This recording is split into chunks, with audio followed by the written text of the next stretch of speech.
आ जाएंगे क्या, ये आम लोगों में ये चर्चा है। मैं सबको संज्ञान में ये लाना चाहते हैं, क्योंकि ये मुद्दा हमारे देश के लिए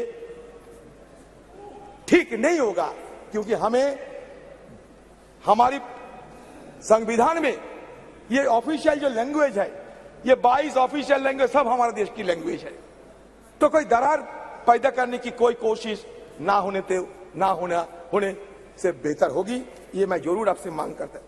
सर, सर्वप्रथम और एक बात कहना चाहते हैं। सर, प्रधानमंत्री जी G20 और शुरुआत तो किए थे राष्ट्रपति जी की भाषण के साथ साथ पार्लियामेंट में नो कॉन्फिडेंस, उसके बाद G20 को तो हम देखे, हर दिन देखते ही हैं, आज सदन में भी देखे, दोनों लोकसभा में भी देखे, सेंट्रल हॉल में भी देखे, यहाँ भी देखते हैं।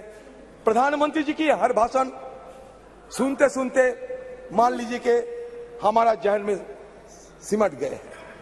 मैं इसलिए यह कहना चाहते हैं अभी कि सर देखिए, ये सदन की गरिमा की बात किया जाते हैं, लेकिन कम से कम सरकार कम से कम ये कभी सोचे हैं कि हमारे ये सदन में स्पीकर है लेकिन डिप्टी स्पीकर नहीं है, क्यों?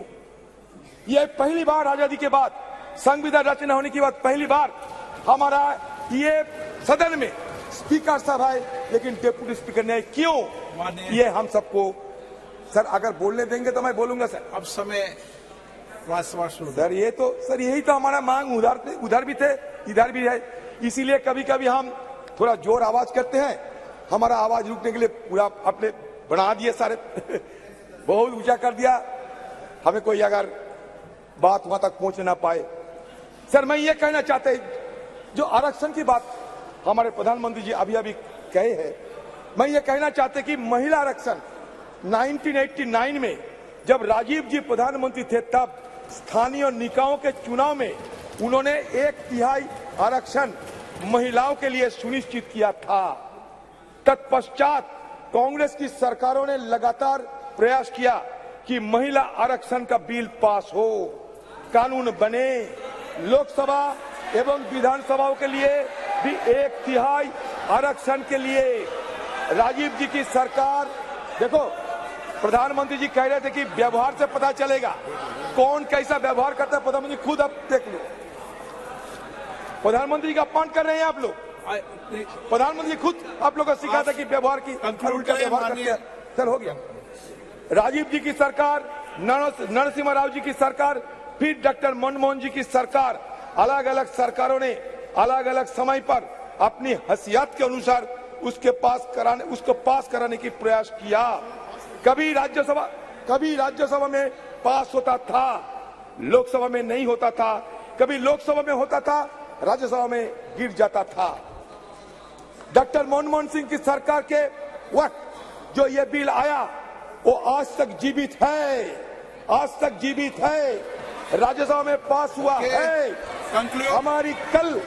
हमारी CWC कांग्रेस कार्य समिति की बैठक में जो रेजोल्यूशन पास हुआ, प्रस्ताव पारित हुआ, उसमें ये मांग की गई है कि ये जो आने वाले विशेष सत्र है इसमें महिला आरक्षण की उस बिल को पास किया जाए, पारित किया जाए।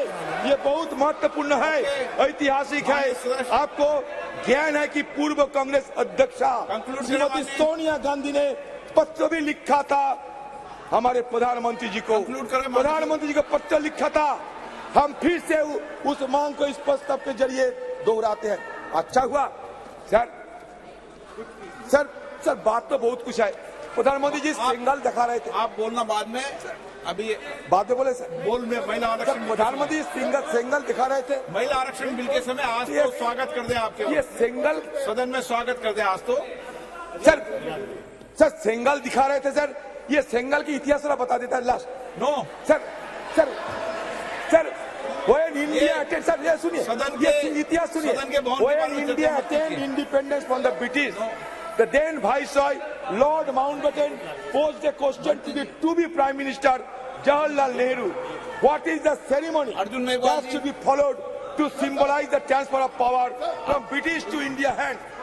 Sir, गृह मंत्री जी क्लैरिफिकेशन देना चाहते हैं सर कृपया अलो कर दिया जाए सर।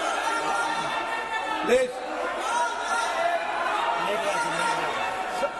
सर माननीय गृह मंत्री जी, गृह मंत्री बोलो। जी मैं माननीय अधीर रंजन जी ने दो चीजें फैक्चुअली इनकरेक्ट कही है, या तो वो विड्रॉ करे या तो आपने सदन के टेबल पर उसको रखवाना चाहिए। एक, महिला आरक्षण बिल लोकसभा में पास हुआ था, कभी पास नहीं हुआ। और दो, कि ये बिल पुराना लोकसभा में लंबित है। ये बिल 2014 में ही लोकसभा के विघटन के साथ ही ये बिल निरस्त कर दिया गया है। माननीय अध्यक्ष, दोनों स्टेटमेंट फैक्चुअल इनकरेक्ट स्टेटमेंट है। इनकी स्पष्टता मैं आपसे अपेक्षा करता हूं कि इसकी स्पष्टता उनसे मांगी जाए, या तो रिकॉर्ड से दूर किया जाए या तो वो उसके समर्थन में कोई डॉक्यूमेंट टेबल पर रखें। अर्जुन मेघवाल जी, आप जब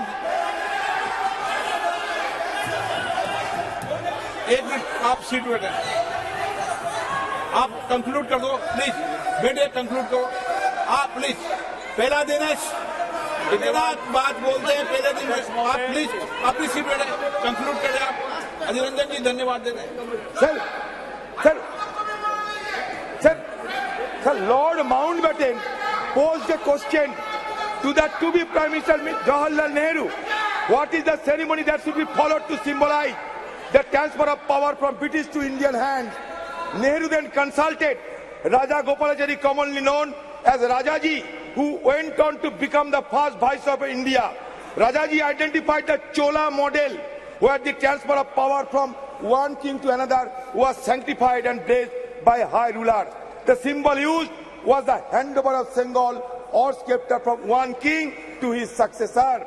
A golden scepter was crafted by Bhumidhi Bangaru Chetty, a famous jeweler in the Madras presidency. The makers of the Sengal, Bhimudi Etarajulu and Bhumudi Sudhakar, are living in Chennai. Sir, इतिहास बता रहा हूँ, कुछ नहीं। On August 14, 1947, the deputy high